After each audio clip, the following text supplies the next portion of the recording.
Bueno, hola a todos, todas, ¿cómo están? Hoy día tenemos una ayudantía que quizás sea un poquito larga porque tenemos que ver tanto conciencia como memoria, así que si voy un poco rápido, porfa, dígame. Ah, y mi nombre es Isidora, si es que no me conocían los de acá. Como les comentó Santi, yo no puedo estar mucho en las ayudantías como en la semana porque estoy con clases, pero igual voy a estar acá para ayudarles después con los trabajos también y eso. Bueno, lo primero que vamos a ver hoy día va a ser la corriente de la conciencia de William James. Ya, este texto puede ser un poco confuso en la manera en que está escrito, pero en realidad no es tan complejo si es que uno lo va agarrando lentito. Entonces, para partir, William James va a decir como esta frase que es el hecho concreto de su conciencia íntima es que la conciencia de cualquier clase fluye. Los estados mentales se suceden unos a otros de la conciencia. Con esto, lo que va a hacer William James va a ser justamente como partir con aquello que él va como a continuar a lo largo de su trabajo, que es con la idea de la corriente de la conciencia. Ya cuando hablamos de la corriente de la conciencia, vamos a ver cuatro características que él va a presentar, que se las voy a mostrar ahora, pero em, sobre todo quiero que se imaginen tanto como él lo describe, la corriente como si fuese un río que va fluyendo, que va todo el rato moviéndose, pasando de un estado a otro. Justamente a eso William James va a aludir cuando habla de la corriente de la conciencia. Entonces, bueno, lo primero que Al va a decir, y voy a detenerme específicamente en cada una de estas, así que no las voy a explicar ahora, pero va a decir, bueno, que todo estado tiende a formar parte de una conciencia personal, es decir, que a fin de cuentas cada conciencia es propia y de cada uno de nosotros, no es algo compartido. Luego va a decir que se hallan perpetuos estados de cambio. A fin de cuentas, si lo pensamos de cierta manera, nosotros estamos puestos bajo un montón de estímulos perceptivos constantemente y la conciencia va cambiando, por ejemplo, en qué le pone atención y a qué no. Va a decir que también toda conciencia personal es sensiblemente continua, que básicamente lo va a explicar después, como les decía, pero que está constantemente cambiando, pero es de una manera continua. O sea, es sensible en el sentido de que pequeñas alteraciones, por ejemplo, en el ambiente van a cambiar el estado de la conciencia de alguien, pero eso no significa que no tenga una continuidad. Como por ejemplo, si ustedes están prestando atención ahora y miran a la ventana y vuelven a prestar atención, no significa que haya un quiebre como en la lógica de su conciencia. Y finalmente también que se haya interesada en partes de su objeto con la exclusión de otras, acepta, rechaza, elige entre ellas. Eh, Nuevamente, hay muchas cosas que están pasando al mismo tiempo, hay solamente unas u otras a las cuales nosotros decidimos prestar atención, decidimos aceptar dentro de la conciencia. Entonces, él va a decir, bueno, esto, hablamos de que todo estado o pensamiento es parte de una conciencia personal. A fin de cuentas, él va a decir que tenemos un aislamiento absoluto, lo que él va a llamar la ley de aislamiento absoluto. Solamente ustedes saben qué es lo que les pasa en su conciencia, nadie más. Como, imagínense, como, no es como en las películas de ciencia ficción que les pueden poner como un par de electrodos en la cabeza y saber lo que están pensando. A fin de cuentas, solamente es algo propio. Eh, Justamente esto igual es importante porque William James, él dentro de sus estudios hace un estudio fenomenológico, es decir, que él observa los fenómenos de la conciencia, pero él no la observa directamente. Entonces eso igual es importante. A fin de cuentas, William James no es cercano al psicoanálisis. Por lo mismo no quiero que tomen como que la conciencia, no sé, por ejemplo, para Freud, que lo vamos a ver después, sea algo de la misma manera que para James, pero sí justamente la observa de una manera parecida al psicoanálisis, mediante los fenómenos que emergen de esa conciencia. Entonces, bueno, como dice acá, no hablamos de el pensamiento, sino de mi pensamiento. Es una posesión.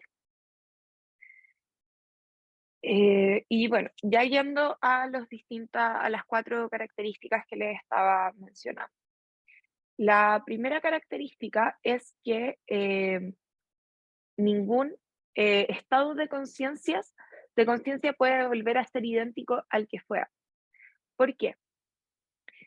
Si lo pensamos de cierta manera, cada vez que nosotros vivimos algo una primera vez, cambiamos nuestra perspectiva respecto a lo que es vivir esa cosa. Y cuando volvemos a vivirla y volvemos a vivirla, nunca genera lo mismo que generó la primera vez. Cuando dice que ningún estado de conciencia puede volver a ser idéntico a lo que fue antes, es porque no hay ninguna prueba, como dice acá, de que la corriente aferente, es decir, la corriente que llega de los nervios eh, que son como sensitivos, los que están en la piel, los que están en el cuerpo, hacia nuestro cerebro, ninguna, no hay ninguna prueba de que por la misma sensación, la misma corriente como eléctrica, nos vaya a generar exactamente la misma sensación corporal. Y va a decir como, bueno, por lo mismo es que nuestra apreciación sensorial también es muy diversa. Cuando estamos dormidos, cuando estamos despiertos, cuando estamos con hambre, cuando estamos satisfechos. Por ejemplo, usted no es lo mismo pasar afuera de una panadería y sentir como el olorcito pan fresco, si es que están muertos de hambre, no han comido nada en todo el día, a pasar después de que se comieron un McDonald's doble. Probablemente ahí no va a ser algo tan rico, va a ser como, oh, ya estoy como muerto. Entonces es como esa misma como idea a fin de cuentas. Y bueno, también que el tema de estar dormidos despiertos, si es que alguien les habla mientras están dormidos, probablemente la apreciación de ese estímulo es muy distinta. No sé si alguna vez les ha pasado que están medio dormidos y de la nada hay un ruido fuerte y que ustedes están soñando y ese ruido se mete en el sueño. Es algo muy raro que suele pasar y que, bueno, a fin de cuentas nos genera distintas ideas de cómo estamos como apreciando el estímulo en sí mismo. Quiere decir, las estaciones, como esta idea, bueno, que por ejemplo, ahora septiembre es el mes de prevención del suicidio porque se ha visto que hay una correlación clara entre los cambios de estaciones, especialmente hacia la primavera, con la depresión, que uno pensaría que no, como que sería al revés, que el invierno sería lo que genera como estados más decaídos, pero resulta que estudios dicen que en realidad lo que pasa, por ejemplo, tanto en la primavera como todo esto y que aparte las festividades y todo ese cuento, junto con este cambio súbito en el clima, que se supone que es algo que em, dicen que al final el invierno es como un lugar donde la gente que está lidiando con depresión tiene en cierto sentido como una consistencia con el clima. Entonces, como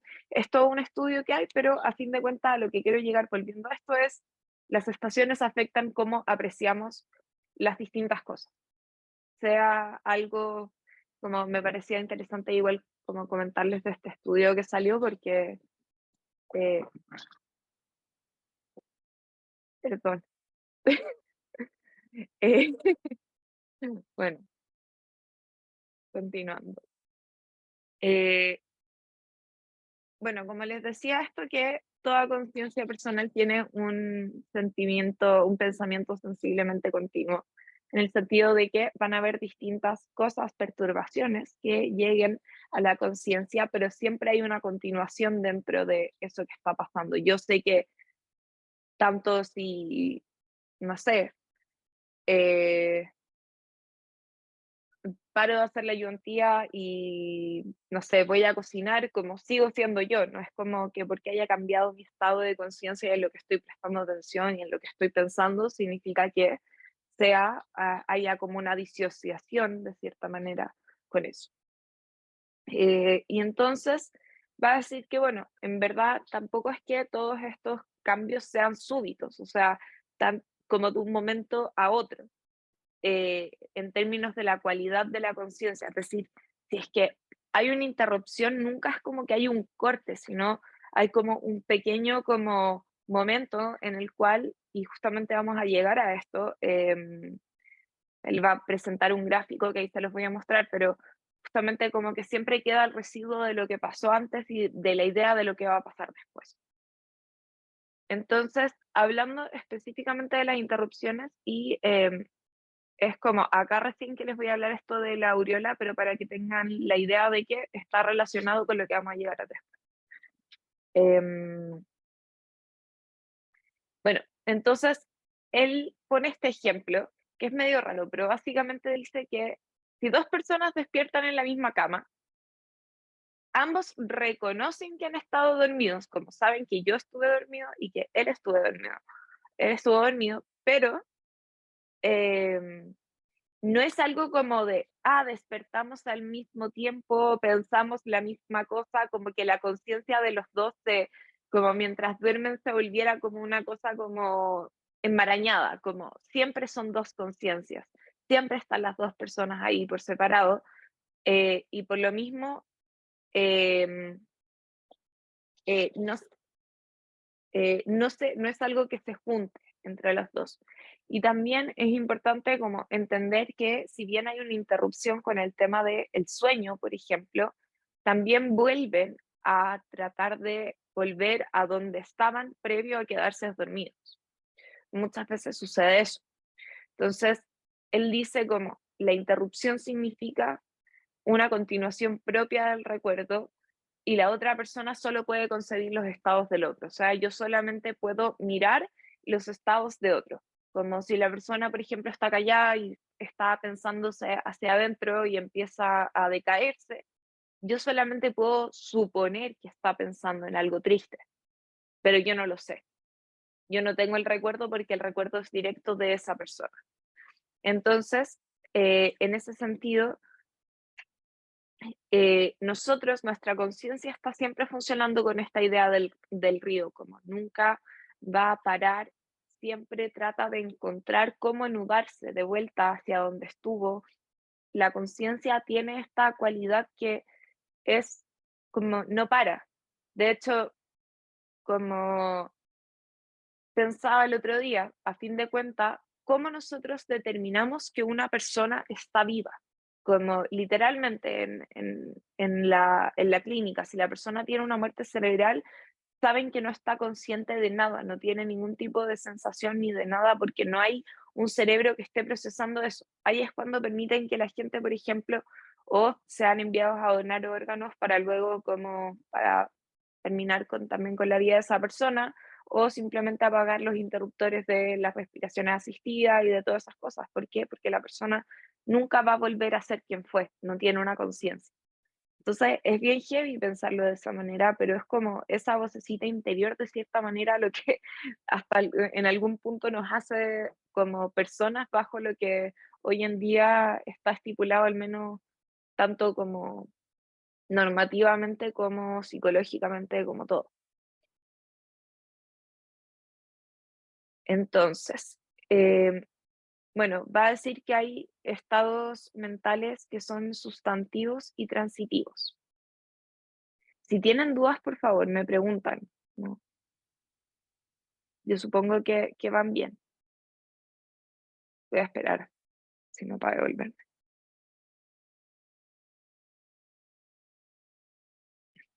No hay dudas hasta acá, por si acaso, si no para devolverme el tiro.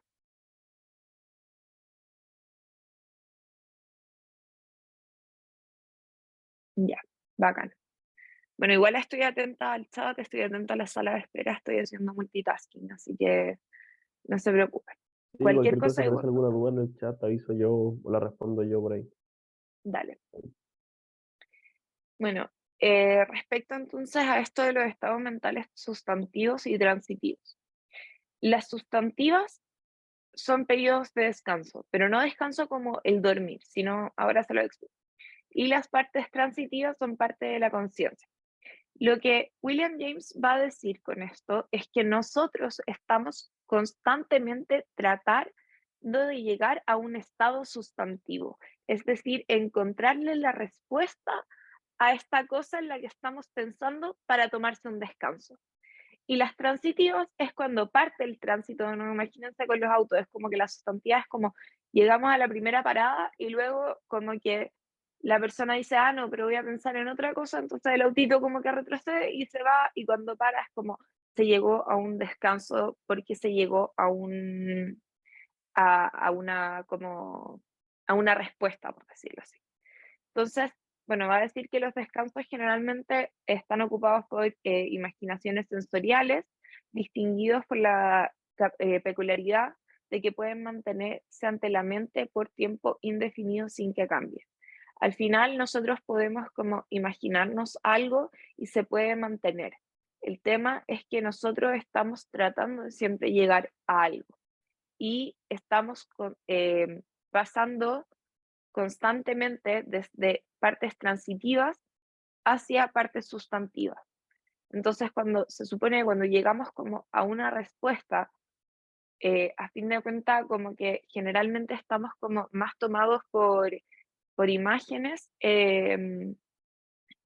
sensoriales o imaginaciones sensoriales en general. Como si ustedes están sentados pensando y como que ya no están pensando en nada, están probablemente imaginando. Y Y como les decía, al pensar, nosotros siempre pensamos para llegar a algo. Como generalmente no pensamos algo que no nos va a llevar a nada en el sentido no como si es que estamos debatiéndonos algo en la cabeza, sino si es que pensamos que no hay ningún tipo de nada, probablemente no va a ser lo que va a ocupar la mayor tiempo de como nuestra vida psíquica. Generalmente estamos tratando de llegar a algo con lo que pensamos, como lo más común. Obviamente todos tenemos momentos en que nos vamos en volada y que no tiene ningún fin, pero como a fin de cuentas William James, cuando él piensa en la conciencia, él lo piensa desde lo pragmático, como la conciencia tiene una utilidad.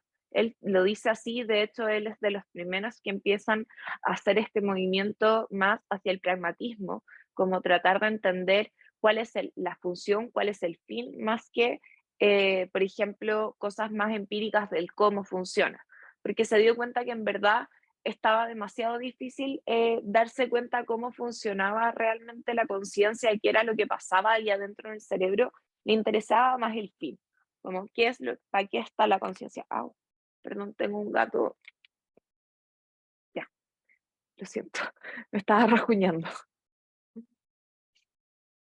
Eh, y bueno, va a decir que un gato, ya, Le- lo que les estaba diciendo es que bueno, como les decía antes, siempre hay como una aureola de lo que él considera que es la conciencia. Como él va a decir nosotros siempre, cuando recordamos, hay eh, en la conciencia como una aureola que nos dirige hacia una dirección. Como esta idea de lo tengo en la punta de la lengua es algo que sale como de esta aureola que está justo ahí. Entonces, lentamente las palabras y las cosas van a llegar a la mente eh, y van a desaparecer, va a desaparecer como la intención de adivinar qué es lo que viene después, sino más bien aparece esa misma palabra que uno estaba buscando. Y cuando dice todo esto, a fin de cuentas, como les decía antes y les mostraba esa pequeña imagen acá, la aureola lo que va a hacer es que siempre va a partir en un cierto punto y nos va a llevar hacia un punto final, pero cuando nosotros ya estamos no sé, voy a usar un ejemplo de cocinar porque creo que va a ser lo más simple como en esto. Como si ustedes están cocinando, digamos que tienen que cortar verduras. Están cortando las verduritas, va todo súper bien y se les ocurre, podría sacar y poner a hacer el arroz y después vuelvo a las verduras, por ejemplo. En eso nun la idea de las verduras nunca se terminó de ir en el cerebro, simplemente que apareció otra idea que ocupó más espacio y en un punto determinado, que esto es lo más importante, va a ser la idea o la cosa predominante que está ahí. Esa es esa aureola.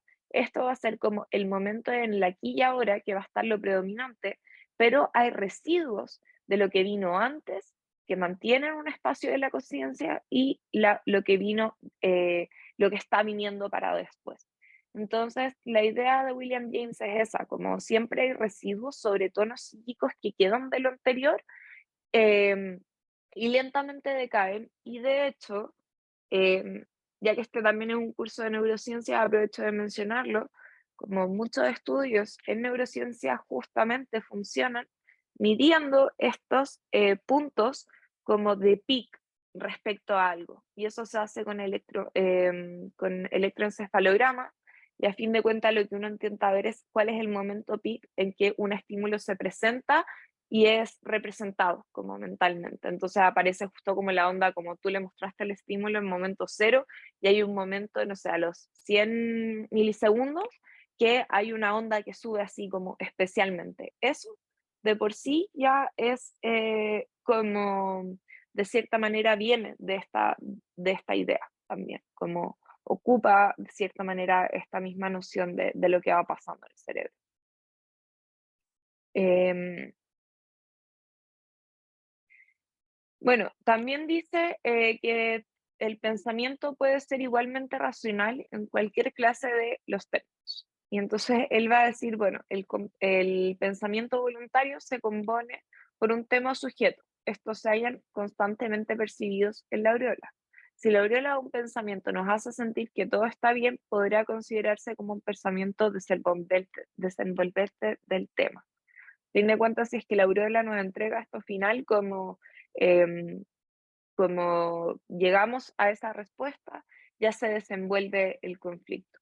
Y él va a decir que en verdad da un poco lo mismo el género, no el género en términos de la identidad de género, sino como la materia de nuestro trabajo mental. Va a decir que lo único importante son donde nosotros ponemos los puntos de parada, las conclusiones definitivas o provisionales del pensamiento. ¿Qué quiere decir esto? En términos pragmáticos, como cuando nosotros trabajamos con personas en la clínica, esto nos interesa mucho. ¿Por qué? Porque nos interesa saber dónde cómo las personas llegan a conclusiones, qué conclusiones sacan, cuál es como la conclusión final a la que llegan con un pensamiento. Ver ese flujo de pensamiento nos permite saber muchas cosas, porque el cómo concluye algo alguien es indicatorio a fin de cuentas de cómo analiza las sensaciones, cómo analiza la vida en general. Entonces, eso. Y lo que les decía al principio respecto que siempre se haya interesado en parte de un objeto, eh, porque siempre hay una acentuación o un énfasis en algún tipo de percepción. Y por lo mismo, nosotros recogemos todo por un órgano dado, es decir, lo auditivo entra por el oído, lo olfativo entra por la nariz, etcétera, etcétera. Em, y hay sensaciones que de cierta manera pasan a ser, él no lo dice de esta manera, pero por objetos de como lo que hemos visto hasta ahora en el curso, eh, pasan a ser de algo, o sea, una sensación puede pasar o no pasar a ser algo perceptivo. Necesariamente no le prestamos atención a todas las sensaciones que están en nuestro cuerpo.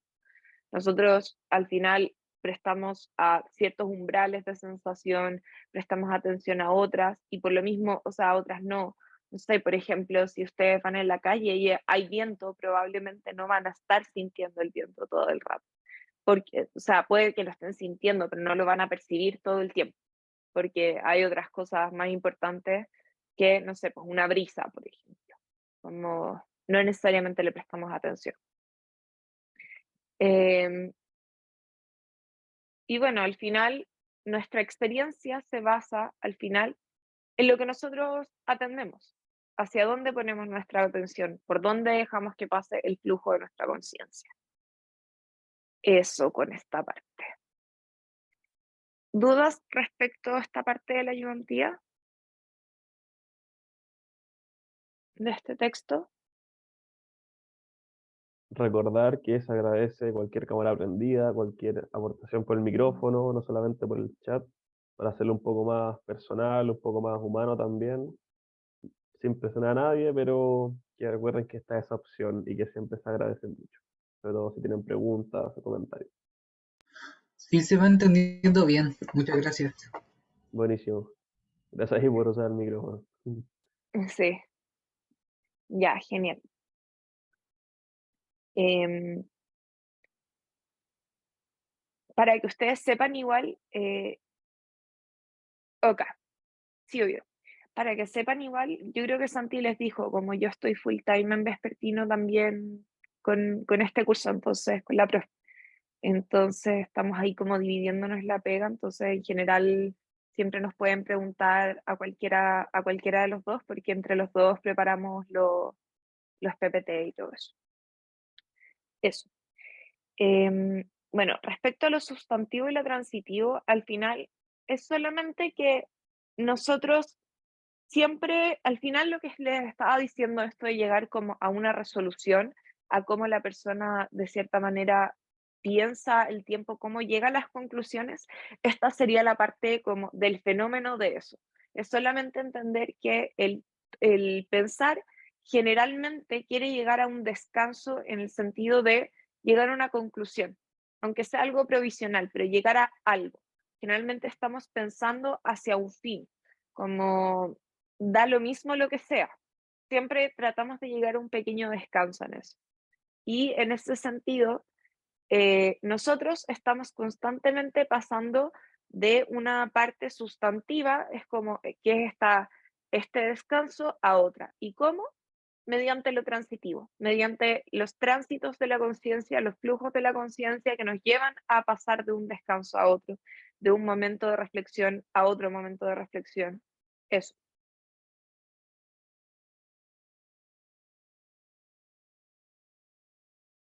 No sé si se entiende ahí, Angélica.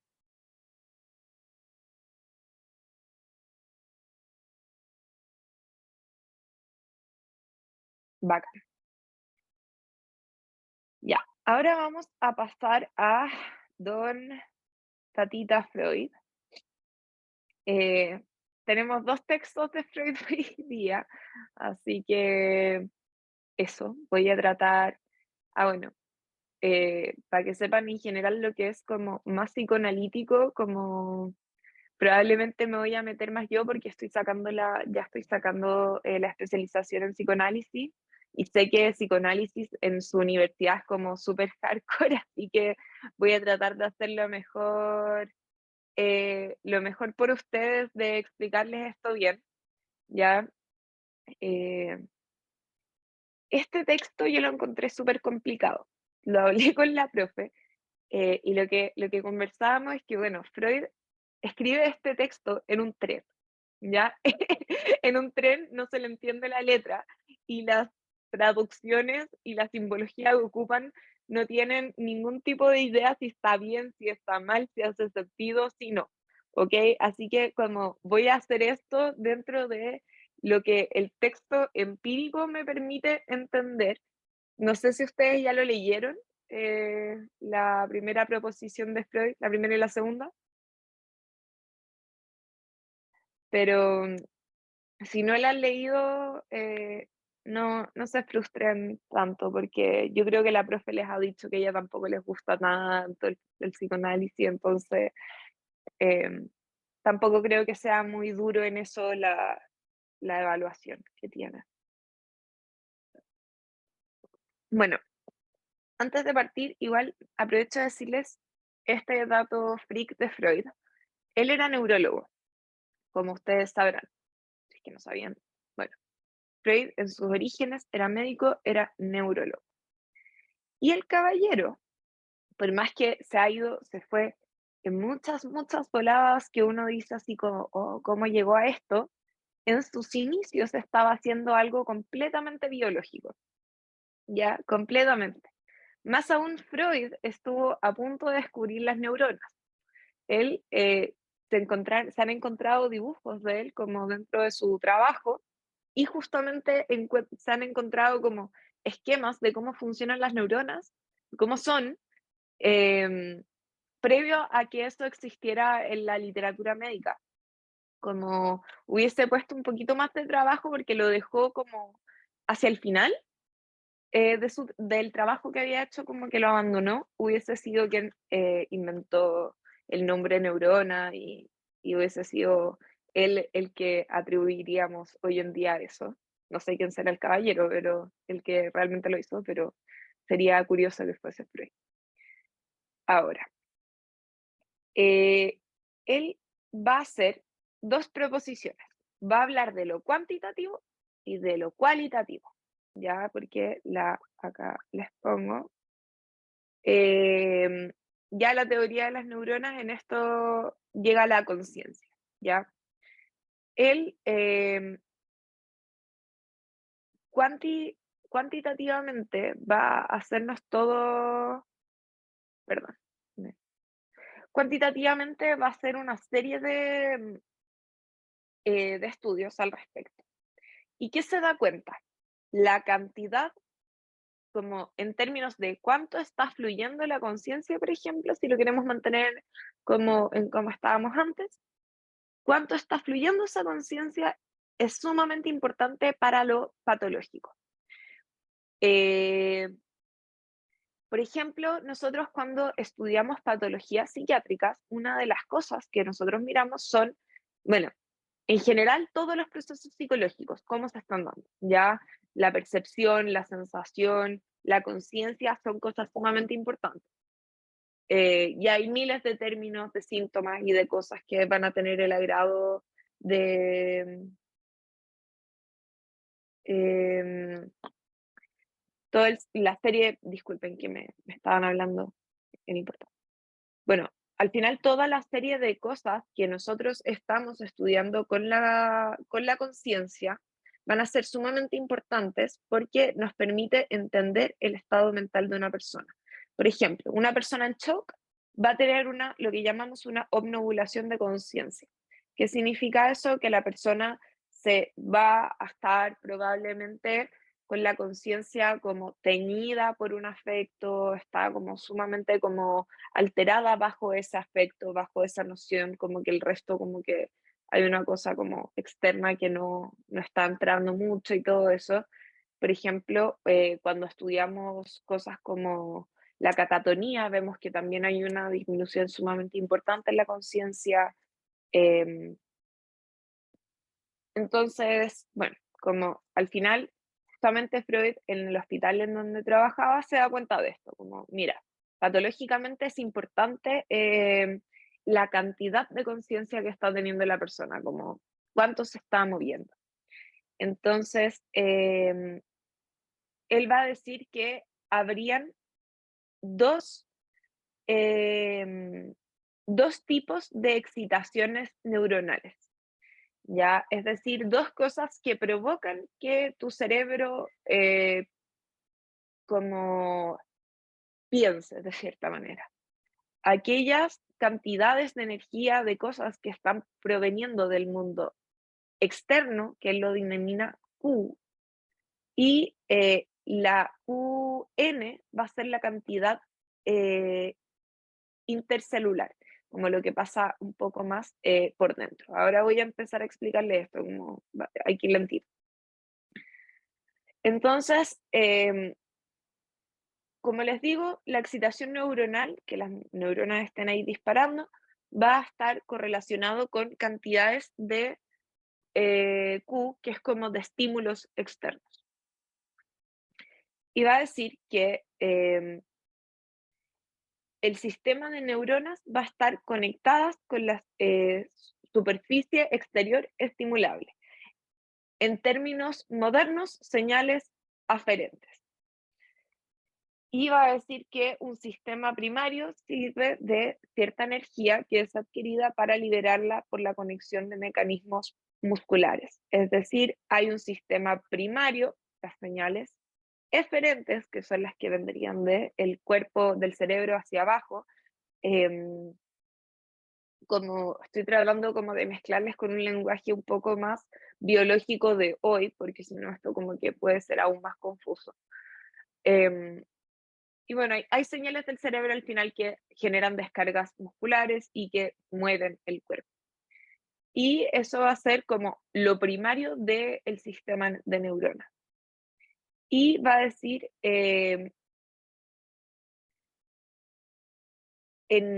a fin de cuentas, entre estas situaciones de descarga, se requiere que el estímulo como que se detenga por un segundo, como no puede estar como el estímulo ahí constantemente. Se necesita escapar un poco de ese estímulo. No sé, yo lo pienso como si es que alguien te está haciendo cosquillas, como que uno necesita como que la persona pare, como lo tomo un poco de esa manera, de cierta manera, em, como entre todo esto necesitamos descargar el estímulo, necesitamos como, al final hay una estimulación neuronal, pero esa estimulación requiere como generar una descarga por el cuerpo. Em, y en eso yo creo que también es interesante ver cómo Freud en esta idea efectivamente presenta una serie de cosas que efectivamente al día de hoy se piensan y todo eso respecto a esta idea. Entonces, esta parte va a decir que va a haber como, mientras más estímulo, más es la necesidad de la huida del estímulo, de esta descarga. Mientras más cantidad de excitación del mundo haya, más necesitamos escapar de eso. Y en ese sentido, cuando él habla de la QN, que es la cantidad de energía intracelular, él va a decir que eso va a ser endógeno y que es mayor a la excitación del mundo externo, o sea, volviendo a que esto es respecto un poco de la conciencia, como nuestra conciencia muchas veces está más teñida por las cosas de la vida que por las estimulaciones externas. Entonces, él va a decir como el apremio de la vida, como todas las complicaciones que tenemos con la vida van a estar sumamente interrelacionadas con la cantidad de energía que se genera dentro de nuestro cerebro. Em, Va a decir que, bueno, los estímulos endógenos también deben ser descargados. Como todos estos estímulos que vienen de nuestro mundo interior también requieren una huida, también requieren descargarse, requieren liberarse. Entonces, no sé, si ustedes, por ejemplo, hay mucha estimulación de algo como quizás triste, van a llorar. Como hay un efecto de lo que nos pasa adentro con lo que nos pasa afuera. No solamente lo que nos pasa como afuera, que genera problemas adentro. ¿Hasta ahí se entiende?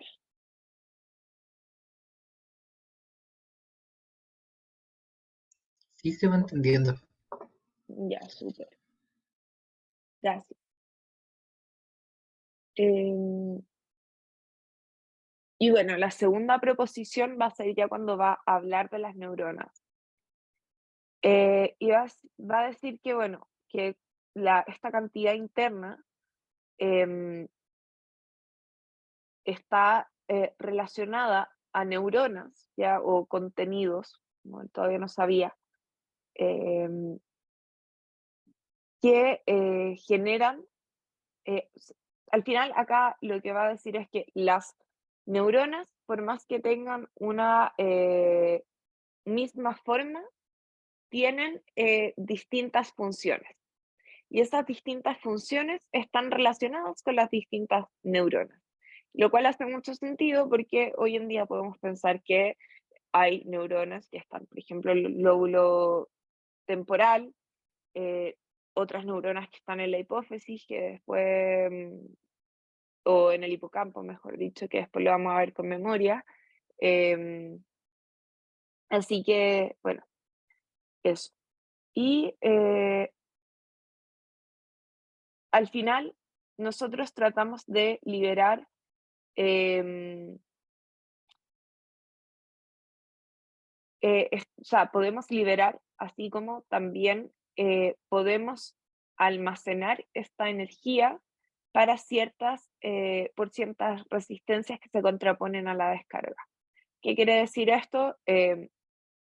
Hay momentos, como después Freud lo va a decir con el ello, el yo y el superyo, en donde las descargas de los estímulos pueden ser posibilitados al mundo y cómo las descargas pueden no ser posibilitadas al mundo, que acá no estamos hablando del esquema psíquico, pero igualmente se relaciona mucho con eso. Em, entonces, al final la idea es que hay ciertos momentos en los cuales nosotros retenemos esta descarga y otras que no.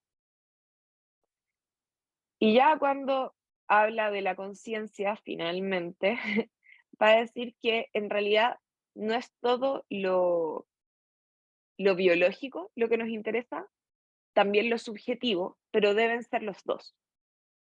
Entonces va a decir que la subjetividad mediante la cual comprendemos los procesos, la conciencia sería la subjetividad mediante la cual comprendemos los procesos físicos. ¿Qué quiere decir eso? Quiere decir que el cómo la persona interpreta la realidad va a estar muy, muy, muy relacionado con cómo comprendemos los procesos físicos de esa persona. Entonces va a decir que la conciencia obviamente va a posibilitar todas las sensaciones de placer y de displacer, y el displacer estaría conectado con un alto grado de retención de esta energía interna. Al final, cuando él dice el malestar en la cultura, nosotros tenemos estos impulsos, estas pulsiones que no podemos liberar, y está súper complejo porque eso nos da un malestar interno, exactamente la misma idea, solo que en un lenguaje más biológico.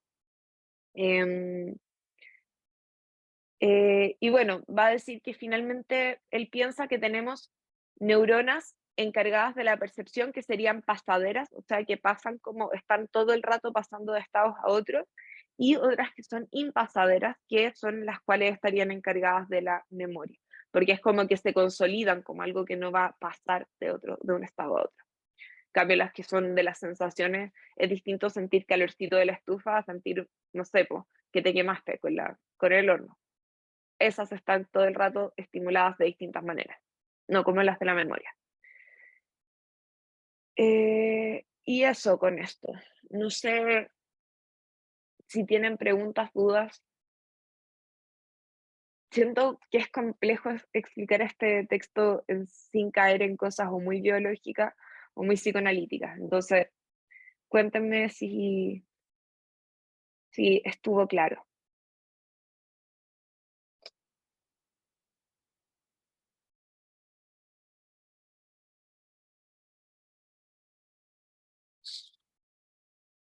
Ya, súper. Sí, es un texto bien denso, bien, bien denso.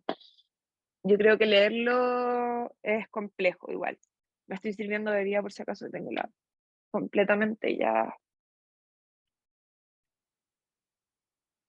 mal la voz. Bueno, pasamos entonces a memoria. Comparto pantalla, Santi, me vais diciendo si igual tenemos, o Ya, lo pues, tenéis o listo. preferís que lo haga yo. Lo tengo listo igual, Dale. ¿cierto? Ah, ya, ya, Hazme te lo, y comparto. sí, ahí podéis compartir. Igual la parte de estudio es más cortita, entonces yo te lo paso y tú vas diciendo. Sí, no, sí, igual es corto. Sí. Este texto de Freud es más cortito ya. Partía ¿Está con bien? ese, ¿o no? Sí, partida con ese Sí, de Freud. quizás ábrelo por PPT. Está como PDF. No, no te lo mandé por PDF. Mira, prueba, confía en mí. Confío. Abrir con ahí arribita. Ah, bueno, ¿Dónde? no, para la Ah, izquierda. sí, sí, sí. Ah, va, Sí, efectivamente se mandó. sí, Ya, bueno, todo se ve bien, yo creo. ¿se ve ¿O bien? no?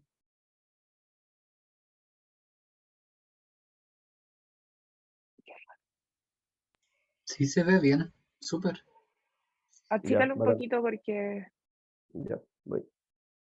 Ah, no. Ay, sorry, problemas técnicos. ¿Por qué no me- ¿Cómo saco esto?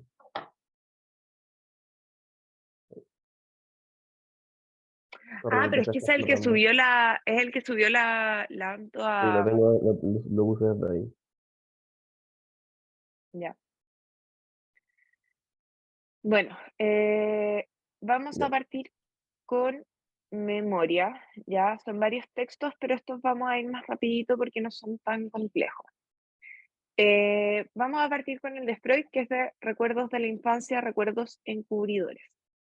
Ya, lo primero que tienen que saber es que en la infancia nosotros, nosotros recordamos todo con imágenes. Generalmente cuando pensamos en nuestra infancia pensamos en las imágenes, los olores, cosas por el estilo, pero sobre todo imágenes. No es tan así cuando nosotros ya somos adultos, porque tenemos, y lo voy a explicar después, pero muchas nociones conceptuales al final, como yo sé lo que es una manzana. Probablemente la primera vez que lo vi no tenía idea. Recuerdo con imágenes, porque no hay un significado atrás que yo le pueda dar. ¿Qué genera eso de no tener un significado? Se genera lo que Freud va a pensar que son los recuerdos encubridores. Son recuerdos que vienen a proteger nuestro mundo interno de cierta manera de cosas que, por ejemplo, pueden haber sido duras en ese momento. ¿Ya? ¿Y qué pasa con eso? Los recuerdos encubridores es como pescar un significado de algo sumamente complejo y encubrirlo con la imagen de otra cosa. Hay un desplazamiento de ese dolor psíquico, de esos problemas internos, hacia la producción o reproducción némica. ¿Qué quiere decir némico? Quiere decir memoria para Freud. Entonces, lo que él va a decir es, bueno, hay un desplazamiento directo hacia esta producción, de este afecto, de este sentimiento, de todo eso. Y eso genera que haya una presencia de una represión en el proceso de generar los recuerdos encubridores. ¿En qué sentido? Estamos reprimiendo algo que nos duele, tapándolo con otra cosa, y nosotros tenemos ese recuerdo de esa cosa, pero no sabemos qué significa. Baja un poquito. Bueno, él va a decir que además estos recuerdos encubridores, esta idea de que se reprime algo y es cubierta por otra cosa, pueden aparecer como cosas adelantadas, atrasadas. ¿Qué quiere decir eso? Que pueden ser cosas que vengan respecto a lo, lo que lo cubrió de cierta manera, puede haber pasado antes, después o al mismo tiempo que esta experiencia que simboliza. Entonces, eh, los recuerdos encubridores, a fin de cuentas, tienen la, tienen la funcionalidad a fin como de poder realmente proteger nuestra psique. Está muy esto, de hecho, se relaciona mucho con lo que para Freud es la formación de los sueños. Ya él tiene la misma idea de que hay un contenido que es reprimido y que el sueño se justamente toma una huella anémica de esta cosa, toma una pequeña partecita de esto que nos pasó, por ejemplo, y genera un sueño que proteja, pero al mismo tiempo permita en algún nivel algún tipo de descarga pulsional. Entonces, la idea del recuerdo encubridor es exactamente la misma. Es, a fin de cuentas, reprimir eh, y transformar en la simbolización de eso reprimido. Entonces, por ejemplo, Freud daba un ejemplo en el texto, no lo recuerdo tan específicamente bien, pero lo que decía era que cuando, bueno, no les voy a contar exactamente cómo lo cuenta él porque no puedo, pero cuando su mamá se fue a tener a su hermana, la mamá estuvo muy enferma y estuvo fuera de la casa por mucho tiempo. Y pasó que al mismo tiempo él tenía una persona que lo cuidaba, él era un niño, y esta persona se había ido. y la palabra en alemán de irse era muy parecida o de que la habían echado, de como meter algo en un canasto, como esconder algo en un canasto. Y entonces, por mucho tiempo, él iba a buscar cosas al canasto, nunca sabía qué. Y no era esta persona que se había ido, sino era su mamá. Él tenía el recuerdo del canasto para cubrir la idea de que su mamá no estaba. Porque en esa época, obviamente, estamos hablando creo que Viena, a finales del siglo XIX, no era como que se podía hacer un llamado para avisar que la mamá estaba enferma, tenían que hacer cartas y cosas por el estilo, y él era un niño, como que tampoco podía. Entonces, justamente él cubrió esta idea de el que se hubiese ido su mamá con la idea de meter algo en un canasto. Entonces, eso es un recuerdo encubridor. Todos tenemos recuerdos encubridores. Él se dio cuenta mucho más adelante que esto era un recuerdo encubridor. Nosotros, todos tenemos este tipo de recuerdos de la infancia que encubren cosas que probablemente no queremos sacar. Bajo un poquito.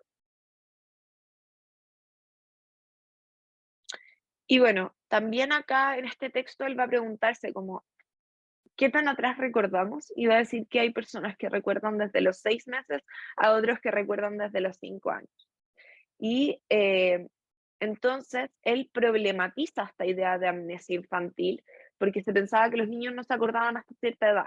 Por eso, por ejemplo, antes, como hace no tantos años, decían los papás como, da lo mismo, no sé, ponte tú, que fumaran al frente del niño porque no se iba a acordar. Entonces no era terrible. Y al final sí se acuerda. El problema es cómo aparece justamente estas cosas reprimidas y simbolizadas y desplazadas en nuestro inconsciente. Y por lo mismo va a decir como, bueno, hay niños que reprimen mucho más que otros. Entonces, claro, no es que la memoria no esté, sino más bien que la memoria está escondida, encubierta. Bajo un poquito. Creo que ahí llega. No. Y bueno, él va a decir como, ¿cómo recordamos entonces? Va a decir que la gente en la infancia muchas veces se recuerda a sí mismo, como que nuestros recuerdos y nuestras imágenes y nuestra fantasía están muy mezclados en el recuerdo. Y dice que muchas personas se posicionan dentro de ese recuerdo. No es como yo vi algo, sino que se recuerdan como ellos, su silueta, como estando ahí. Em, Justamente va a pensar que cuando nosotros vamos generando, vamos desarrollándonos, lentamente vamos generando recuerdos más abstractos. Por ejemplo, cosas que nosotros escuchamos, cosas que pensamos, conceptos que nos enseñaron, por ejemplo, qué es, no sé, qué es la psicología, es algo que ustedes aprendieron, no se acuerdan de una imagen probablemente de la psicología mientras piensan en qué es la psicología.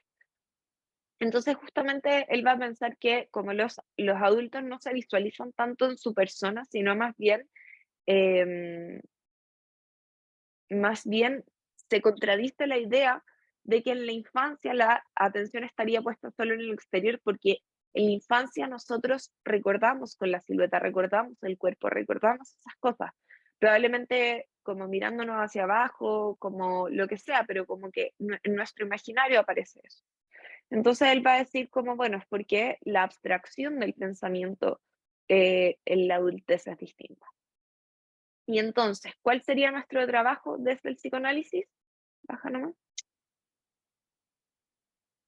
Nosotros, si sabemos que hay algo que justamente está desplazado, que algo que está reprimido, nosotros tratamos de encontrar estas pequeñas huellitas mnémicas, estas pequeñas cosas que nos permitan, por ejemplo, hacer los links entre distintas cosas reprimidas que probablemente justamente están cubiertas por imágenes, estos recuerdos, y la idea, a fin de cuentas, es tratar de entender qué simbolizan estas cosas.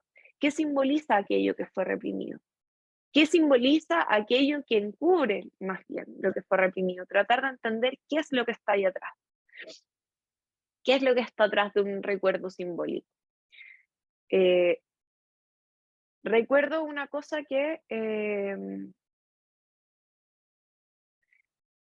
que a Freud justamente le pasa con una paciente, que es que ella llega, y Freud fumaba mucho, y ella dice que no puede estar ahí.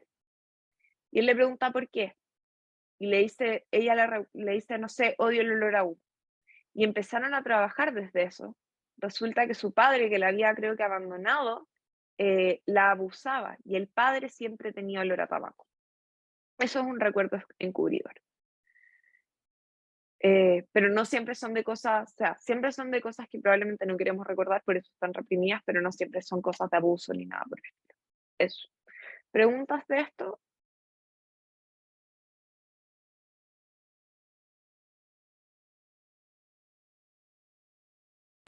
¿Se va entendiendo? Súper. Buenísimo. Si es que no quedan dudas de la parte de Freud, pasamos entonces al caso de HM, que es la evaluación neuropsicológica, que es básicamente empezar a entender también la memoria como no desde el psicoanálisis, sino como concepto y cómo se define también, y distintas divisiones y partes que tiene. Aclaro, sí, me siento bastante mal, así que si me ven un poquito más apagado, si voy un poco más lento de repente, es igual por eso, no estoy en mi mejor momento ahora, pero para dejar esa pequeña aclaración como disclaimer. Ya, para empezar a entender la memoria y el cómo esta funciona y trabaja, tenemos que entender de que esta funciona por separado a otras funciones cognitivas. Es decir, de que la vamos a separar, por ejemplo, de lo que es el aprendizaje, de lo que es la motivación, ¿no es cierto? Otro tipo de funciones, y la vamos a entender como un ente que funciona por separado. Que influyen, ¿no es cierto?, en las otras, porque los procesos psicológicos, como hemos visto, son bastante retroactivos, es decir, que se influyen entre sí.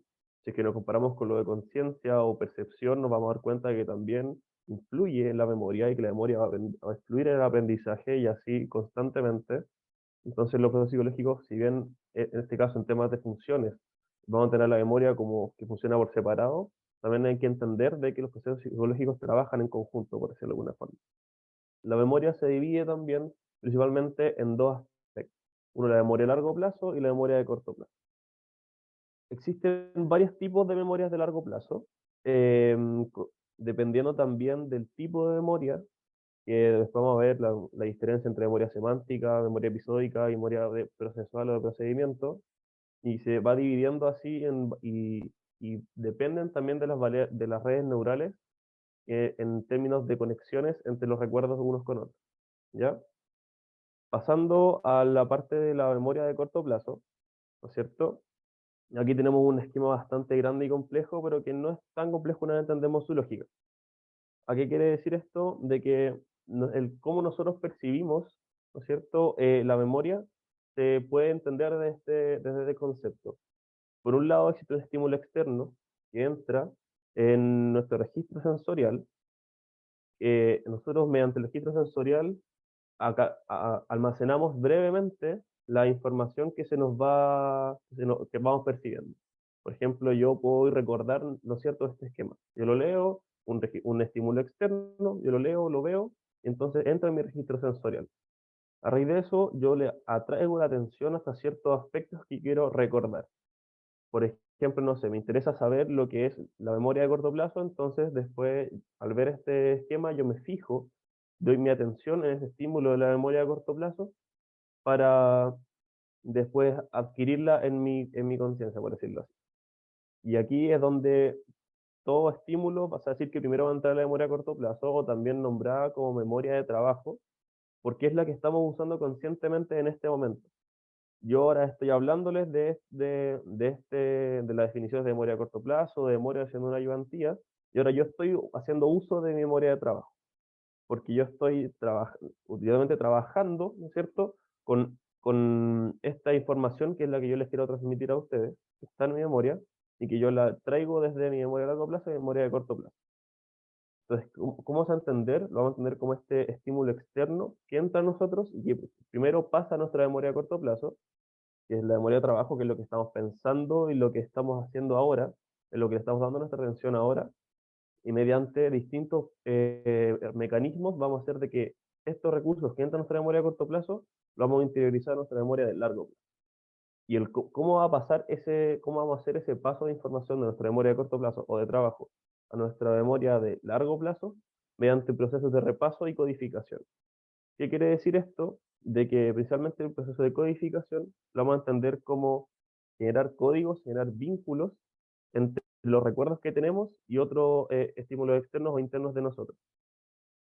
Y mediante ese proceso, ¿no es cierto?, de codificación, nosotros vamos a adquirir estos recuerdos, estas memorias, desde nuestra memoria de corto plazo, que es la que estamos utilizando cuando estamos usando ese recuerdo, ¿no es cierto?, a nuestra memoria a largo plazo, que se va a entender como una especie de lugar de archivos en donde guardamos toda la información que poseemos, la estemos usando o no en el momento.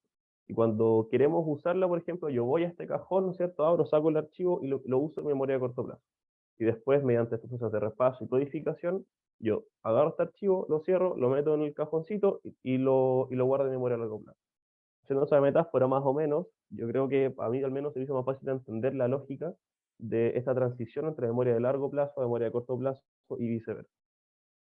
Para que quede también más clara, ¿no es cierto?, los procesos de codificación, los podemos entender cómo nosotros relacionamos ciertos estímulos internos con estímulos internos.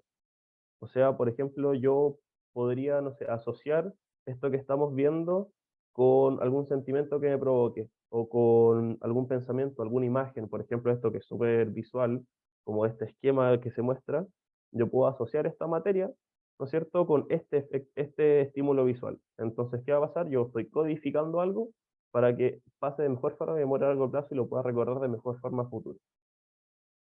Nosotros, como les decía ahora, nosotros además de poder pasar nuestros recuerdos, nuestras memorias de corto plazo a largo plazo, también podemos hacer el ejercicio contrario, de recuperar estas memorias que tenemos guardadas en nuestra memoria a largo plazo para llevarlas y poder usarlas en nuestra memoria de trabajo.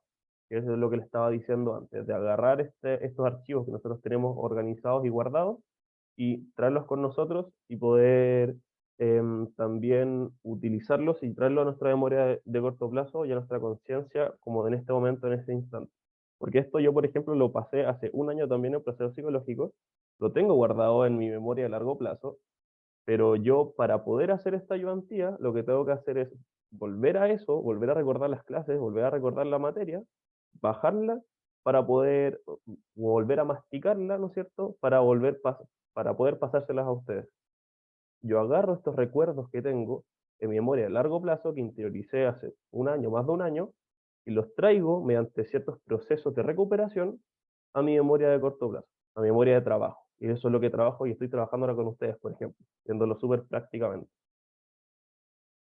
Eso es lo principal a entender con el cómo trabaja también nuestra memoria de corto plazo y el cómo nosotros adquirimos estímulos externos y pasan en este juego de memoria de corto plazo a largo plazo y viceversa. Ahora, para empezar a entender mejor la memoria de largo plazo, que es el fenómeno más complejo de entender, del cómo esta funciona, cómo se divide con los distintos tipos de memoria, vamos a entender, como les decía antes, que es nuestra capacidad de almacenar gran cantidad de información por mucho tiempo. Como les digo, por algo, hay un motivo por el cual lo que yo pasé y lo que ustedes han pasado quizás en el colegio o en otros ramos no se les ha olvidado, o lo siguen teniendo ahí con cosa de recordar un poco lo que han pasado. Y es porque esto se adquiere y se fija en nuestra memoria a largo plazo.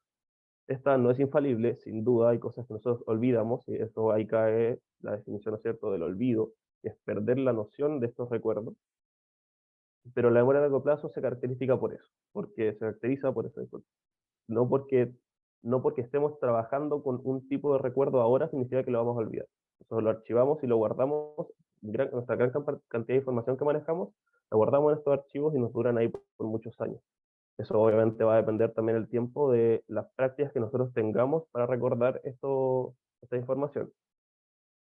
Como les decía, mediante estos procesos de codificación, que es lo que mencionábamos antes, es que la mayor parte de la información de nuestra memoria pasa a la información de largo plazo, como en este tipo de códigos.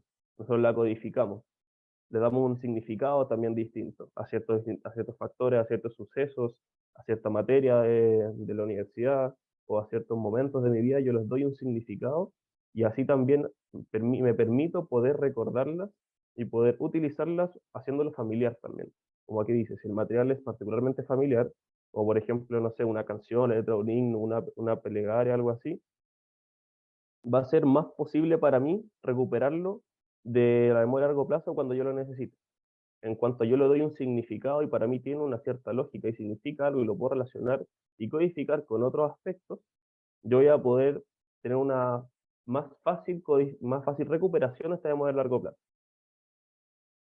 La memoria a largo plazo, como les decía antes, al principio, se divide en principalmente tres aspectos: la memoria episódica, la memoria semántica y la memoria procedimental. Sorry. Por un lado, como dice, la memoria episódica es la que almacena los recuerdos que tenemos de eventos más particulares. O sea, yo me acuerdo, no sé, hace un año, mi 18 de septiembre de hace un año, yo puedo acordarme lo que hice porque es un momento particular. Se refiere a momentos y lugares específicos, la memoria episódica, por eso va de episodio. Es como la analogía del nombre. Entonces, nos acordamos de ciertos episodios particulares y específicos en un momento y en un lugar específico de nuestra vida. En la segunda parte, la memoria semántica sería, por ejemplo, el ejemplo que yo les daba de acordarme de la materia que yo pasé durante mi curso de procesos psicológicos. Porque la memoria semántica refiere a conceptos que no necesariamente están ligados a un momento particular. Por ejemplo, aquí aparece, es como un diccionario o una enciclopedia. Es toda la información que yo tengo almacenada, que no necesariamente va vinculada a un momento específico en mi vida o a un lugar específico como de donde yo he estado o de lo que he vivido. Como les digo, es como si yo estuviera recordando toda la materia que he pasado en la universidad y no la esté vinculando a mi momento, no estoy vinculándola al momento que yo viví en la sala, sentado en tal asiento, a tal hora, ¿cierto? Eso sería más de la memoria episódica. Yo me acuerdo, por ejemplo, de un chiste que dijo mi profesora hace un año, me acuerdo del momento, me acuerdo dónde estaba sentado, me acuerdo de lo que estaba viendo, me acuerdo de, ¿no es cierto?, de la hora a la que era, de cómo era la ubicación espacial. Eso sería una memoria más episódica, porque me acuerdo del episodio mismo que viví. Sin embargo, la memoria semántica sería, en general, la información que, por ejemplo, yo vi en ese ramo, que no la estoy relacionando a un lugar específico, sino que actúa como si fuera una cierta enciclopedia de información. Y en tercer lugar, tenemos la memoria procedimental. No sé por qué me cuesta tanto decir. Procedimental. Esta se refiere más que nada a nuestras costumbres. Por ejemplo, o hábitos o costumbres, ¿no es cierto?, que tenemos. Por ejemplo, el escribir. Nosotros yo, si escribo ahora en mi cuaderno, no tengo que estar pensando conscientemente en cómo se hacía esto, sino que yo recuerdo por práctica, ¿no es cierto?, por mis hábitos de escribir, ¿no es cierto?, en mi cuaderno al tomar apuntes, yo sé cómo se escribe. Yo sé agarrar un lápiz y empezar a escribir, no tengo que estar constantemente recordando esto. No tengo que hacer ese ejercicio, ¿no es cierto?, consciente de pasar la memoria a largo plazo a la memoria de trabajo para empezar a escribir. Y esto refiere no solamente a temas tan puntuales como prácticas o habilidades motoras, sino que también a hábitos de, no sé, poner la alarma, de andar en bicicleta, por ejemplo, son todo eso que tiene que ver con un procedimiento, con habilidades motoras, con hábitos, con costumbres. ¿Se entiende? Y acuérdense de que todo esto, la memoria episódica, semántica, procedimental, son partes y tipos de memoria de la memoria de largo plazo. O sea que estas son, tenemos la capacidad de guardarlas en nuestra memoria de largo plazo. No se van, son bastante duraderas. Hasta aquí, ¿va quedando claro esta, la definición de memoria a corto plazo, de largo plazo, las distinciones que hay entre ellas y los tipos de memoria a largo plazo? ¿Se entiende hasta aquí?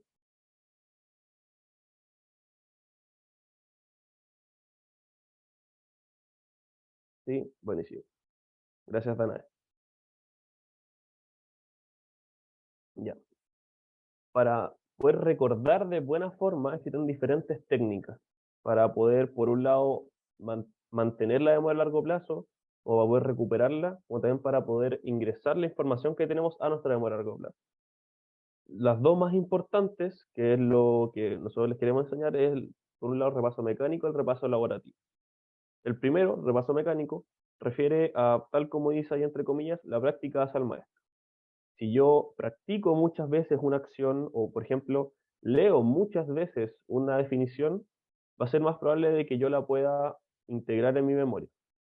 Sin embargo, hay que entender de que también ahí va con intención detrás. Si es que yo leo esto 100 veces, pero no le presto atención o no tengo ninguna intención de aprender lo que estoy leyendo, no va a servir. Tampoco es una técnica mágica que va a hacer que recuerde todo, absolutamente todo. También uno necesita tener una cierta intención de aprender lo que está leyendo, para darle también para que ese efecto pueda ser positivo. Entonces el repaso mecánico iría a eso, a repetir, repetir, repetir, repetir la información o una práctica para poder recordarla y mantenerla en la memoria a largo plazo. Por otro lado, el repaso elaborativo es similar a lo que yo les decía de la codificación y la significación antes, que es al final otorgarle un significado a la información que poseemos y como vincularla en términos de códigos. Eso, ¿por qué repaso elaborativo? Porque tiene que ver también con elaborar conexiones entre mis recuerdos y significados que yo les dé.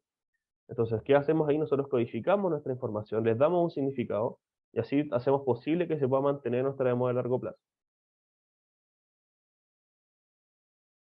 Eso es básicamente lo principal. Hay que entender también de que estos esquemas, ¿no es cierto?, va a estar influido en la atención que le prestemos al espacio en el que memorizamos más. Nosotros también tenemos que conocernos de cierta forma y entender cómo nosotros, como qué técnicas nos sirven más a nosotros, porque esto si bien son, ¿no es cierto?, como definiciones y prácticas que nosotros les podemos decir que sirven más o menos, pero sin duda esto igual no es una ley escrita general, sino que también refiere a la individualidad de cada sujeto. Por ejemplo, para mí puede hacerme mucho más sentido el repaso elaborativo, porque puedo entenderlo mucho más y así voy a recordar mucho más, pero puede que a otra persona no, y que necesite repetir, por ejemplo, 1000 veces y leerse 1000 veces sus apuntes para entenderlo.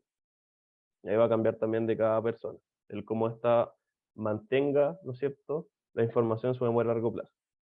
Como decía la ICI anteriormente, esto también es un curso de neurociencias, entonces es importante también entender el cómo se vincula esto desde un punto más estructural, por ejemplo, del cerebro. Así lo puedo poner como para que no se me corte nada. Por ahí. No sé cómo quitar esto de acá, esta barra de abajo, para poder hacerle zoom. A ver cómo le hago así nomás. No sé. Sí, como ahí está. Lo hice del computador nada más, filo, a la mala. Después lo saco, para que sea que la letra está más chica. Como no olvidemos que esto también es un curso de neurociencia, entonces es importante entender de que estos procesos no son así en el aire, sino que nuestro cerebro también estructuralmente está implicado en estos procesos de memoria. Por un lado, ¿no es cierto?, en el lóbulo frontal almacenaría los recuerdos semánticos episódicos. Como vimos antes, la distinción de episódico y semántico, yo creo que eso queda claro.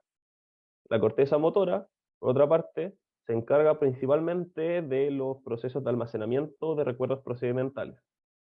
Ahí tenemos ya los dos principales lugares del cerebro, estructuras del cerebro, que se dedican a estas tres distinciones de la memoria a largo plazo.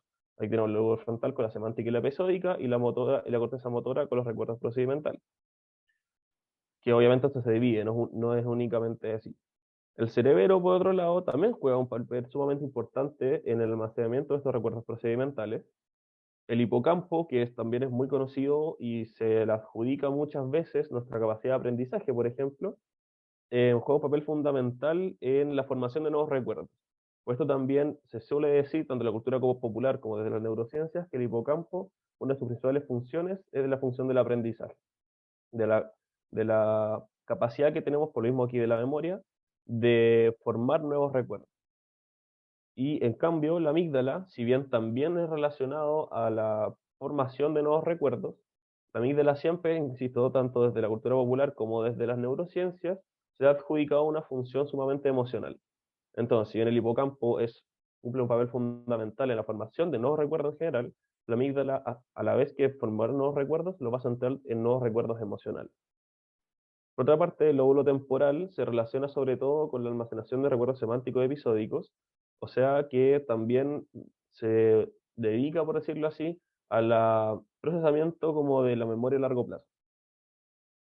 Y por último, la corteza prefrontal va a referir a nuestra memoria de trabajo, a lo que nosotros estamos usando ahora y estamos almacenando como constantemente en nuestra conciencia y en nuestro día a día. Como dice acá, va a estar implicada en el almacenamiento de los recuerdos de la memoria de corto plazo o de trabajo, como también se dice, para establecer esto. Hasta aquí, con temas ya de definición de memoria, ¿no es cierto? Distinciones de semántica, episódica, procedimental, de largo y corto plazo, ¿se entiende antes de meternos como en el punto de vista más social, de memoria colectiva, olvido social y todo ese tema? ¿Se entiende hasta acá?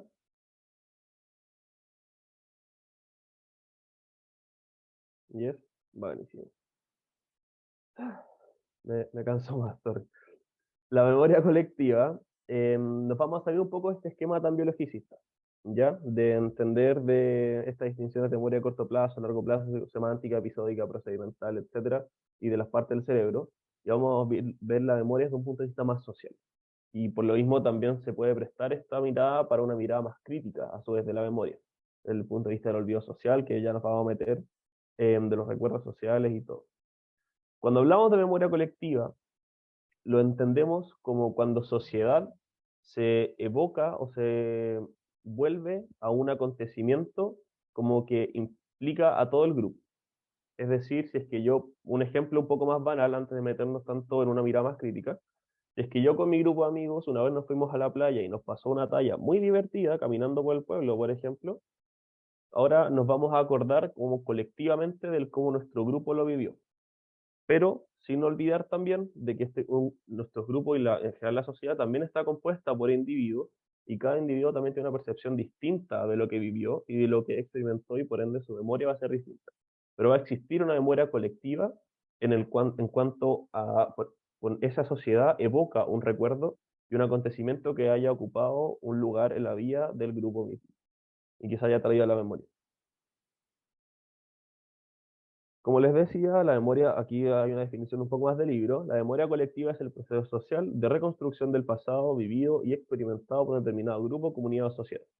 Básicamente lo que estaba diciendo. Si yo experimento, por ejemplo, un acontecimiento con mi grupo de amigos va a tener, pues, tiene esta capacidad de reconstruir el pasado vivido, ¿no es cierto?, de forma más social, como grupo, ¿no es cierto? Pero como les decía, tampoco hay que olvidar de que en las sociedades, los grupos, por ejemplo, o grupos ya chicos o grandes, también está concebido por personas individuales, y que la memoria individual dentro, ¿no es cierto?, del marco teórico de la memoria social, se va a entender como puntos de vista. Mi punto de vista de lo que pasó respecto a lo que experimentó mi grupo, por ejemplo. Entonces, ahí cada individuo le otorga elementos distintos, significados distintos a lo que el grupo vivenció, pero esto dentro del marco de la memoria social.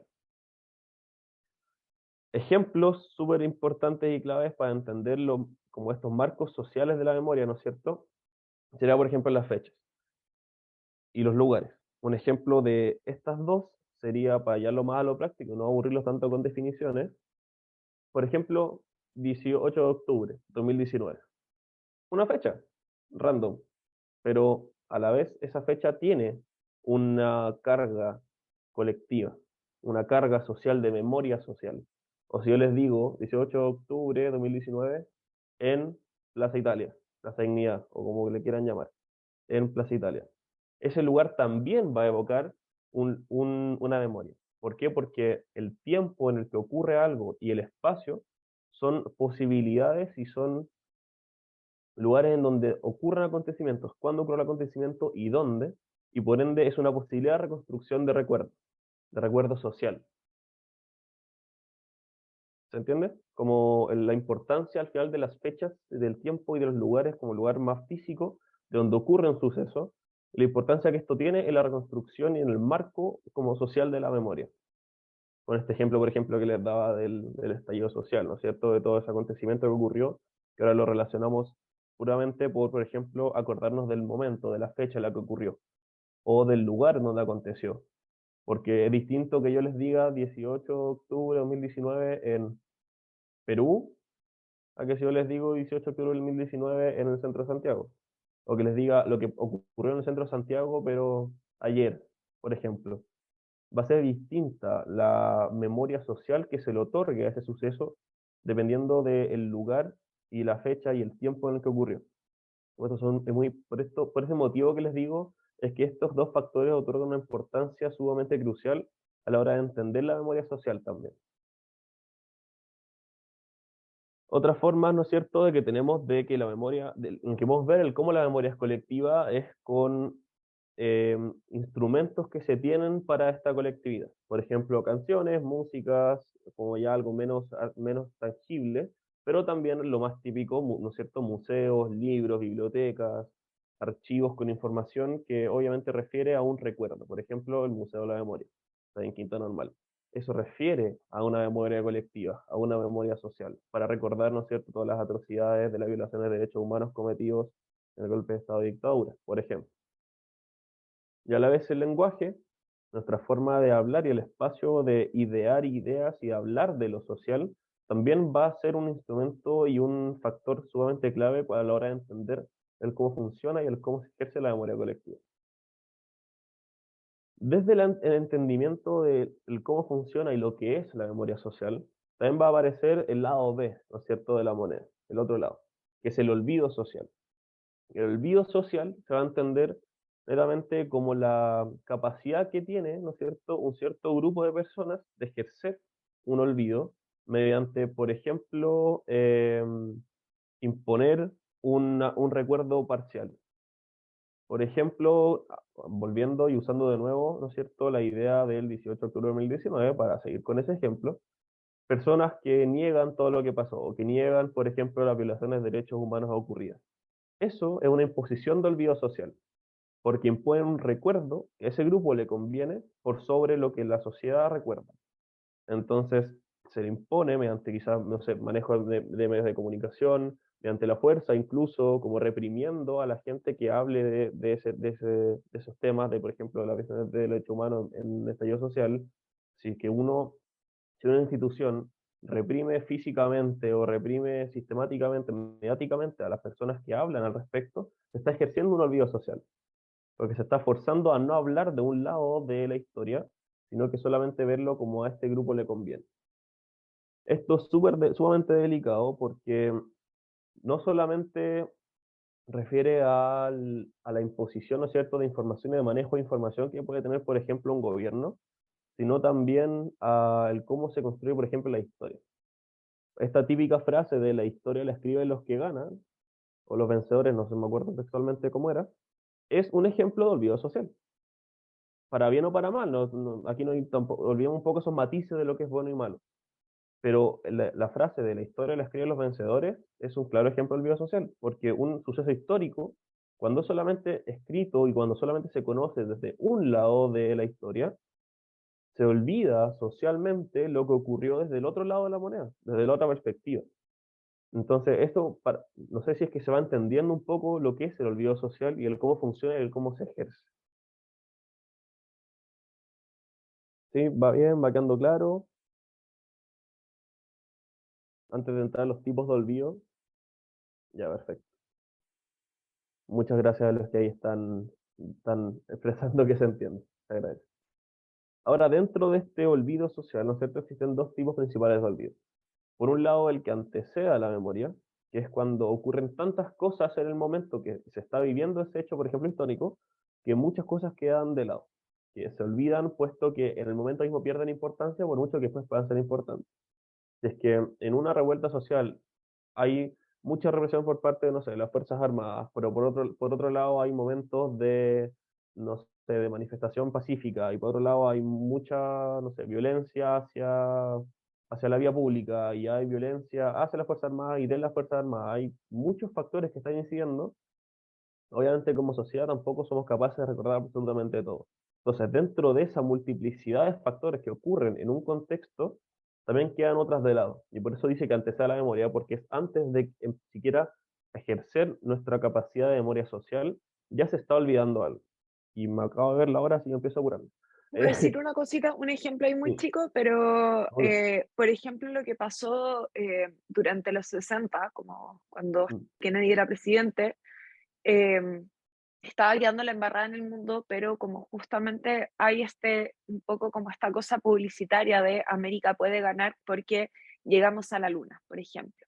mm, Entonces, ¿qué pasa? Queda teñido esos años por eso, más que por ejemplo, lo que estaba pasando. O el tema de Sábado Gigante durante toda la dictadura, todo el día mm. transmitiendo, como se distrae a las personas para que no presten atención, para que no estén ahí, por lo mismo hablamos de poder como dentro de esto. Eso. Súper. Es lo que dice la ICI y es lo que también refería antes al hablar de lo que es el olvido social y cómo se ejerce él, por qué esto da para miradas críticas. Porque a la hora de que hay una institución o personas que están en una posición de poder, tienen la capacidad de hacernos olvidar como sociedad eventos sumamente importantes. Como decía Lacey, el ejemplo de Sábado Gigante durante dictadura no fue una casualidad que justo salió un programa que estaba 24/7 al aire y que era súper entretenido y de mucha atención y con mucho estímulo, no era porque sí. Tenía un fin sumamente político, de distraer a la gente de la realidad que se estaba viviendo afuera de las calles Claro, siendo y un programa centrarnos en la tele. completamente apolítico. Sí, totalmente. Por eso mismo, es importante entender desde una mirada crítica cómo el vídeo social se ejerce también y se impone. Bueno, y por otra parte, saliendo un poco de este paréntesis, otro tipo de olvido social es el que precede a la memoria, o sea, el que va después de que ésta se ejerce, que es lo que estamos hablando, ¿no es cierto? Que es cuando, por ejemplo, no se comunica toda la historia y solo se comunica una parte súper parcializada de esta, cuando se producen omisiones de silencio o se obliga, ¿no es cierto?, a la gente a distraerse. Por ejemplo, está hablando ahora de Sábado Gigante, ¿no es cierto? También ocurre. Al final es todas las herramientas que se tiene desde el poder principalmente para hacer que una cierta sociedad olvide un hecho. Eso es al Quema final de el olvido que viene libros, por después. ejemplo. Exacto. Por ejemplo, el quema de libro de la Alemania nazi, ¿no es cierto? Se producía, ¿no es cierto? Los milicos de la Alemania nazi iban quemando todos los libros con información de otros lados para eliminar la cultura, ¿no es cierto? Y que así las personas no recuerden su pasado, su historia, sus religiones anteriores, y se desinformen, cosa que la única información que haya es la que el régimen nazi que les quería otorgar a la sociedad. Eso es, por ejemplo, un tipo de olvido social ejercido después de la memoria. Sí, Esas y son las dos explicaciones. mientras pasáis en dictadura muy Mm, simple, onda se metían a las casas a sacar todos los libros, panfletos, mm, música que estuviese asociado con algún tipo de izquierda, se mm. destruía, se sacaba a la gente, se buscaba que no se compartiera, como no se quería que hubiese otro punto de vista. Es estratégico. Aquí hay una cita que refiere mucho a todo esto, ¿no es cierto? Es que el olvido comienza por delinearse en el silencio, en las ausencias, en el alejamiento, que es a lo que remite la abstención, que es la forma de silencio. Abstención de hablar, sea para uno mismo, diálogo interno, se denomina el pensamiento, o en público para los demás. Basta señalar que lo indecible no es lo inefable, sino lo inenarrable, lo que no podemos comunicar. O sea, el ejercicio de silenciar a las personas, de no hablar de algo, de, por ejemplo, lo mismo en dictadura, de reprimir al tiro mediante más encima violencia no solamente sistémica, sino también física y simbólica, reprimir que se hable de una oposición, reprimir que se hable de cualquier ideología izquierdista para la época, reprimir que se hable de cualquier cosa, para, al fin y al cabo, de la cual el gobierno de turno, la dictadura en ese momento, no estuviera de acuerdo. Es un silencio como una imposición de silencio al final. Por eso es lo inarrable, lo que no se puede comunicar. Esto es más o menos lo mismo a lo que estamos hablando ahora. No sé si es necesario pararme en esto. No. Eh, Más allá de lo mismo. Y al final todo esto lo que nos lleva a pensar críticamente es básicamente la frase célebre que está en el Estadio Nacional. Un pueblo sin memoria, un pueblo sin futuro. Las enseñanzas, ¿no es cierto?, de todo esto que estamos viendo, del lío social, de memoria social, etcétera, es el siempre recordar, por un lado, nuestros orígenes, de cómo nació nuestra sociedad, desde dónde nace. Bueno, por ejemplo, nuestro país nace desde la violencia, nace desde la violación de derechos humanos, nace desde atrocidades cometidas desde los españoles colonizadores hasta los procesos de guerra, hasta pasando por la dictadura. Por ejemplo, entender también cómo nace nuestra sociedad chilena, por ejemplo, entender desde dónde estamos hablando, sin, sin olvidar, ¿no es cierto?, nuestra posición. Al fin y al cabo es no olvidar. Por eso ahí la enseñanza es no olvidemos los acontecimientos que hemos vivido como sociedad. ¿Algo a agregar, Isi?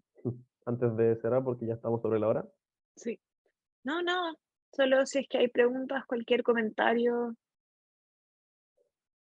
Esta ayudantía, eso sí, iba a ser como especialmente larga porque Mm, la semana pasada no sé, eh, no alcanzaron a pasar conciencia, entonces sí. eso. No sé si tienen dudas, consultas. ¿Les gustaron todas estas miradas de la memoria? Son miles. Sí, 1000 ya para mucho, pa' mucho. En ese sentido, que tierno, gracias Diego. Te Gracias, agradezco por la Diego. invitación. Sí. Sí, como les decía, me siento pésimo, así que si es que aún así se entendió, me voy por realizado. Sí, no, una explicación se entendió todo. Buenísimo. Ya, pues dejo de compartir entonces. Gracias por quedarse todas las que Sí, entraron. Estoy muy contenta de ver a las mismas personas en un mm, principio y al final, así que sí, eso, buenísimo. qué bueno que les haya gustado y eso. Espero que estén súper, pues, que tengan un buen resto de semana. Sé que aquí hay muchos que tienen prueba mañana de sistemas también, así que animo con eso. Sí, ánimo con Eh, sistemas, les va a ir bacán. ujú, sí. Y eso, pues, que estén súper buena semana a todos y todas. Chao. Igualmente, gracias. Chau, chau. Chao.